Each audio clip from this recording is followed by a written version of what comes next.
شام کا وقت ہے، پہاڑی علاقہ ہے۔ حضرت عیسیٰ علیہ السلام کے چند حواری ان کے گرد بیٹھے ہیں، چہروں پر بھوک اور تھکن کے آثار ہیں۔ ایک حواری آہستہ سے کہتا ہے، عیسیٰ، کیا آپ اپنے رب سے دعا نہیں کر سکتے کہ وہ ہم پر آسمان سے کھانا اتار دے تاکہ ہمارے دل مطمئن ہو جائے؟ دوسرا حواری کہتا ہے، ہاں ہاں، تاکہ ہم دیکھ لیں، یقین کر لیں کہ آپ واقعی اللہ کے رسول ہیں۔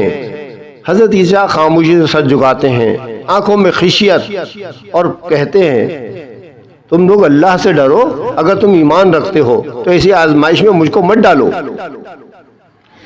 حواری کہتا ہے، ہم بے ایمان نہیں ہیں، بس چاہتے ہیں کہ ہمارے دل مطمئن ہو جائیں۔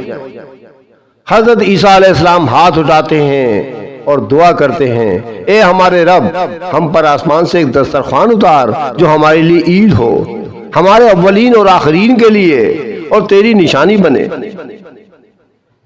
اسی موقع پر ارشاد باری تعالیٰ ہوتا ہے، میں تم پر مائدہ تو نازل کروں گا، مگر جو اس کے بعد کفر کرے گا میں اسے ایسی سزا دوں گا جو کسی کو نہ دی ہوگی۔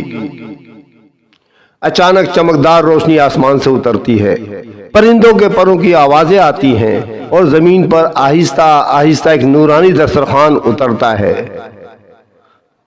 آسمان سے مائدہ نازل ہو گیا، اس پر کھانے تھے جن کی خوشبو زمین نے کبھی نہ دیکھی نہ سونگھی۔ شاگرد خوشی اور حیرت سے رونے لگتے ہیں، ایک دوسرے کو گلے لگاتے ہیں۔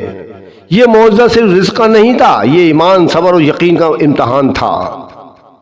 حضرت عیسیٰ علیہ السلام آسمان کی طرف دیکھ رہے ہیں، آنکھوں میں شکر ہے اور خشیت کے آنسو ہیں۔